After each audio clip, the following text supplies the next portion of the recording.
Andito na naman tayo kay Immortal sa update sa ating garden. Lalaki ng garden natin yung kamatis sa talong. Lalagyan natin ng bahay kay Immortal para hindi sa matumbak, luwag na munga. Dahil malapit na siyang mamunga. Dahil diop natin ngayon, ito ang gagawin natin ngayon. Gagawa tayo ng bahay para dito sa kamatis. Dahil listed tayo kagabi, diop na naman natin ngayon. Itong hinuhukay natin kay Immortal para sa poste ito. Ang ipoposte lang natin yung kawayan dahil marami tayong kawayan dyan.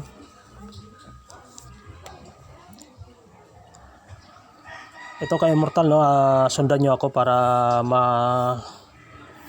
alam nyo rin kung paano maggumawa ng ganitong klaseng bahay para sa kamatis, steel matting, para pag namunga hindi sa matumba. Ito yung pinaka-guide niya, sandalan.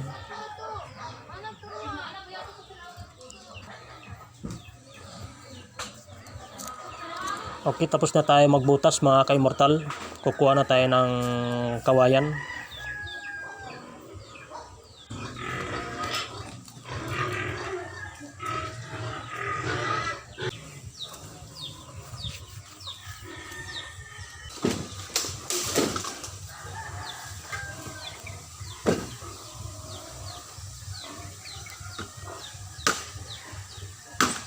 Wala tayong problema sa kawayan dito mga ka-Immortal dahil marami kami puno ng kawayan dito.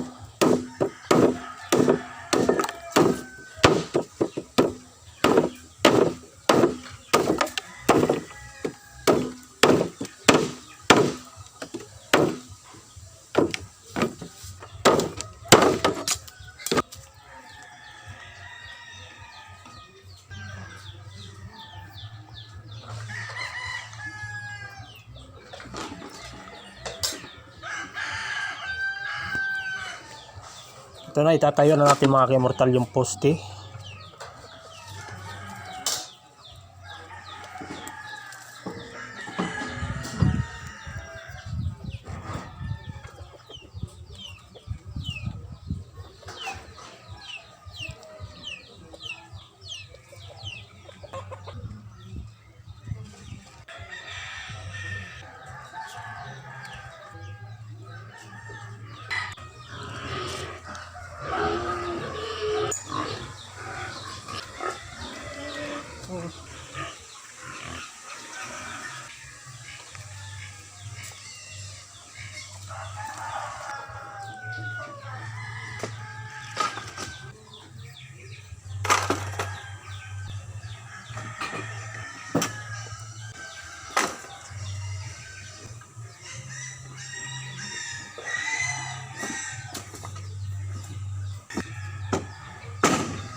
Kailangan talaga natin to kay Immortal na mag-garden kahit na maliit lang. Dahil napakamahal ng gulay ngayon.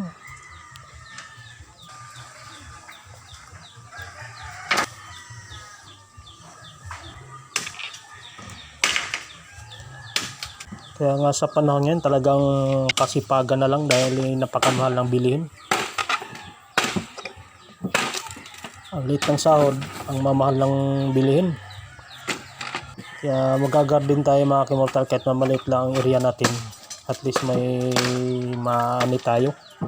Hindi na tayo kailangan bumili ng tulad nitong itanim ko ngayon dito sa harapan ng bahay ko.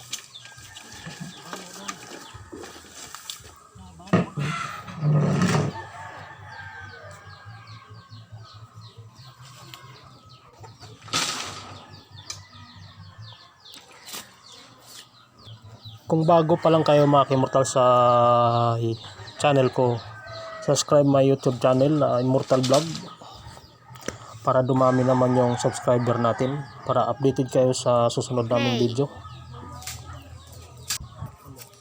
I-share nyo na rin kay Immortal kung magustuhan nyo ang video na to. Like, comment below.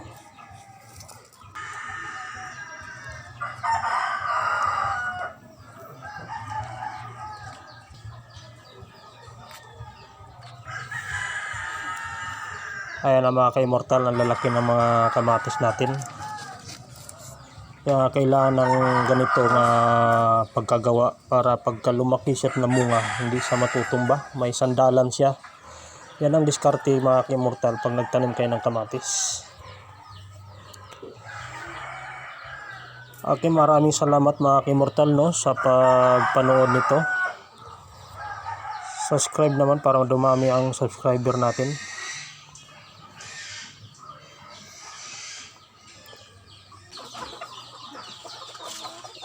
Kaya dadami na rin yung mga manok natin, lalaki na, pwede nang katayin. Okay, maraming salamat mga ka-Immortal, thank you.